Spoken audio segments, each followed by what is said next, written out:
Maria Montessori was a women's rights activist, doctor, and pioneer of education for children with mental disabilities. Although from a young age she knew she wanted to be different, she did not necessarily have a set path in life. Maria Montessori was born August 31st, 1870 in Chiaravalle, Italy. Her father was Alessandro Montessori, and her mother was Rinaldi Stoppani. As a young child, her family moved to Rome, the city of great education. Young Maria liked to learn but did not like school because of the boring, repetitive way it was taught. At the age of 12, Maria decided she wanted to become an engineer. To pursue this goal, she would have to go to technical school. Because of the time period, it was unacceptable for a woman to be an engineer.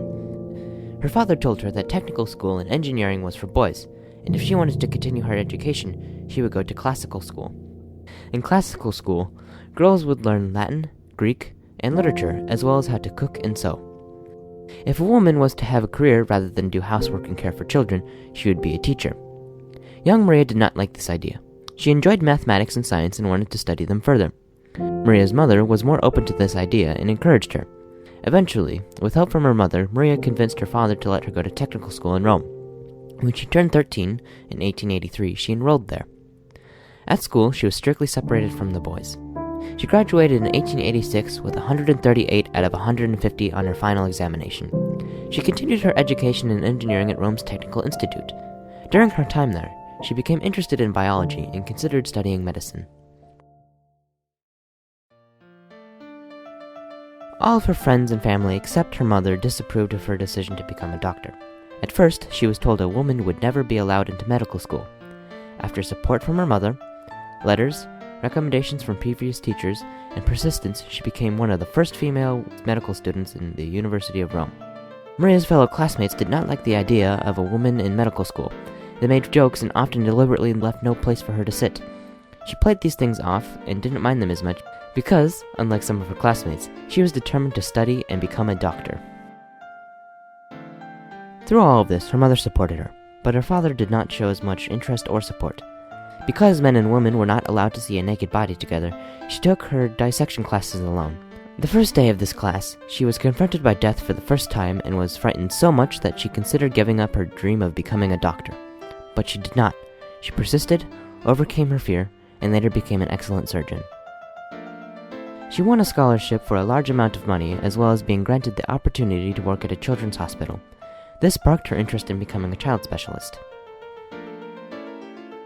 She was awarded an exceptional score of 105 on her final examination, and after being awarded her diploma on July 10, 1896, she became one of the first female doctors in Italy. Maria was the assistant doctor at the university's psychiatric clinic. This provided the new doctor with an opportunity to study mentally disabled children for the first time. When Maria visited an asylum for mentally disabled children, she noticed something. She saw how the children were treated and knew that it was wrong. She also saw that there was nothing to stimulate the children, nothing for them to see, nothing for them to touch. She saw that there was no effort being put in to try and educate them, and that society had given up on them. In her mind, this wasn't right. This caused her to research what information there was on mentally disabled children.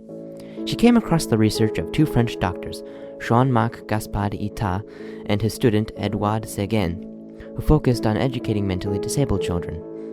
Maria found in her research that mentally disabled children needed special education rather than medical treatment.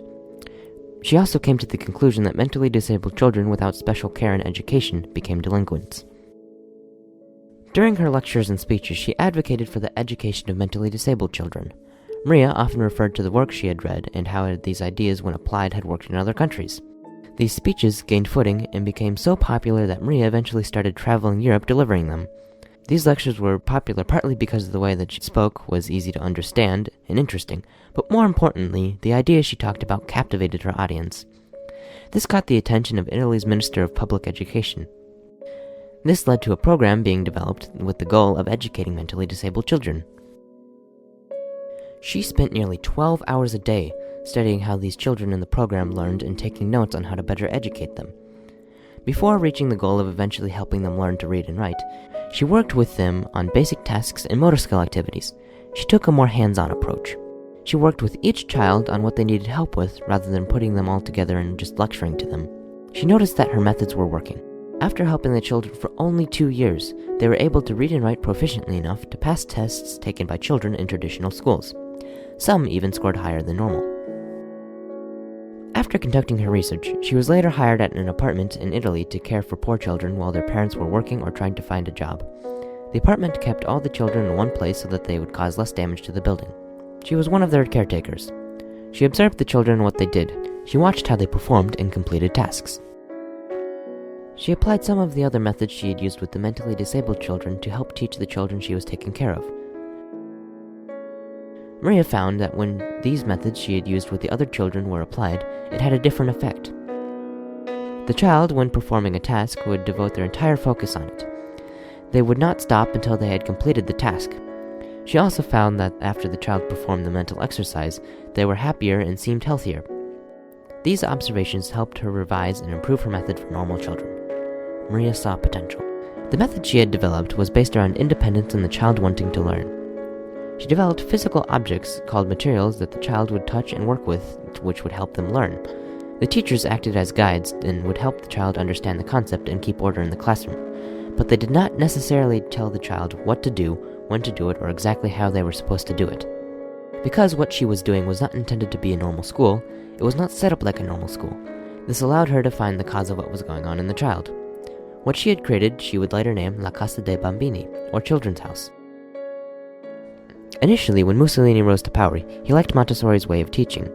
He mandated that all schools be taught using her method because the children would score higher on the tests. They would work together, but when Maria refused to teach fascism rather than encourage independence, the relationship quickly fell apart. The Montessori schools across Italy were closed, and Maria Montessori left Italy. When Hitler rose to power in Germany, all the Montessori schools were closed for the same reason, but they went to a further extreme. The books of her teachings and materials were burned. After she left Italy, she went and lived in India, where she would live for the rest of the war. While she was there, she helped rebuild the education system in India. During World War II, she saw a need for peace, which drove her even more to include it in her teaching philosophy. The news of the success of her ideas was spread and were applied in many places around the world. She would continue to give lectures in established schools and using her method. As this happened, she, with the help of her son Mario, would record and further solidify the method, materials, and curriculum used. She would continue this until her death on May 6, 1952. Teaching a child about peace is achieved by creating a peaceful environment which allows the child the freedom of thought. But there's more to it than just that. Maria Montessori believed that in order to achieve peace, we must do more than just talk about it. The child must learn an environment which promotes peace within themselves. This starts at the young age with the concept of grace and courtesy being taught to them, as well as how to express themselves. As the child gets older, they are taught conflict resolution and how to peacefully solve both personal and interpersonal problems. They are also taught a sense of a global community rather than an us versus them world. Maria truly believed that children are the future. She believed that in order to make peace, we must educate children, not just in an academic sense, but in the education of the whole child. In her words, establishing lasting peace is the work of education. All politicians can do is keep us out of war. The fundamental idea of her philosophy is based on the growth of the child's mind and nurturing of the child's need for learning. After becoming one of the first female doctors in a time when women were limited in what choice they had, Maria Montessori took a stand by believing that the way children with mental disabilities were treated was unethical, so she did something about it. She eventually extended this way of thinking to all children. Maria thought that a child could be taught a better way rather than the traditional way of memorizing and repeating information. She knew that the child's love and want to learn was important and was something that should not be ignored. She stood up by creating a method of learning that allowed the child to be independent and think for themselves, in turn creating that love of learning. She also created a way of teaching that better allowed children to understand what they were learning, using physical objects to help them be prepared for concepts and skills that would be taught to them later, as well as be prepared for the real world.